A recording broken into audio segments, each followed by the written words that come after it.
Peter of ડ્રકરનું સંચાલન ક્ષેત્રે પ્રદાન.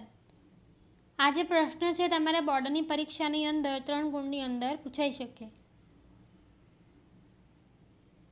પીટર ઓફ ડ્રકર જે છે 1999 અને 2005 સુધીનું ખૂબ જ પ્રખ્યાત સંચાલન તરીકે ખ્યાતિ પ્રાપ્ત લેખક, ચિંતક અને કેળવણીકાર હતા. વૈશ્વિકરણને કારણે સમગ્ર વિશ્વની ધંધાકીય વ્યવસ્થામાં પરિવર્તન આવ્યું હતું, જેને કારણે સંચાલનની નવી પદ્ધતિઓનો વિકાસવાની આવશ્યકતા થઈ. એટલે સમગ્ર વિશ્વમાં જે ધંધાકીય વ્યવસ્થામાં પરિવર્તન આવ્યું હતું વૈશ્વિકરણને કારણે, જેને કારણે જે છે સંચાલનની નવી જુદી જુદી પદ્ધતિઓ જે છે એ વિકસાવવા માટેની આવશ્યકતા ઊભી થઈ. ત્યારે પીટર ઓફ ડ્રકરે જે છે એ નવી પદ્ધતિઓનો વિકાસ કર્યો. પીટર ઓફ ડ્રકરે માનવ સંપત્તિને ધંધાકીય એકમમાં વિશેષ મહત્ત્વ આપવા માટે હિમાયત કરી. માનવ સંપત્તિને એક ખાસ મહત્ત્વ આપવા માટે કહ્યું. પીટર ઓફ ડ્રકરના મુખ્ય પ્રદાનમાં ધ્યેયલક્ષી સંચાલન અને સ્વનિયમનનો સિદ્ધાંત, આ બે જે છે તેને મુખ્ય પ્રદાન આપ્યું.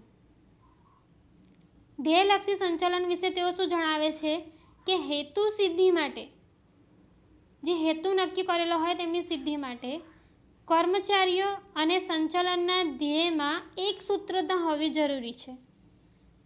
શેમાં? કર્મચારીઓ અને સંચાલકોના ધ્યેયમાં એક સૂત્રતા હોવી જરૂરી છે. જુદા જુદા ધંધાકીય સંચાલનના એકમો માટે ધ્યેયલક્ષી સંચાલન ખૂબ જ અસરકારક છે.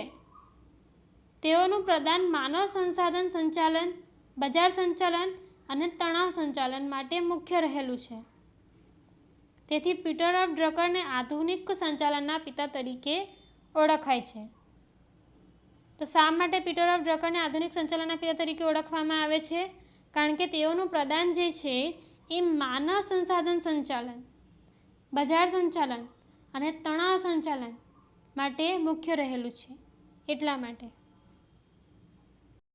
તમારે પરીક્ષામાં પૂછાય 1 માર્ક્સની અંદર કે આધુનિક સંચાલનના પિતા તરીકે કોને ઓળખવામાં આવે છે, તો તમારે જવાબ તમે લખી શકો પીટર ઓફ ડ્રકરનું સંચાલન. તમારે આગળ જે છે પ્રશ્નો આપેલા છે જે તમારે પ્રેક્ટિસ કરવાની છે. વિકલ્પો છે,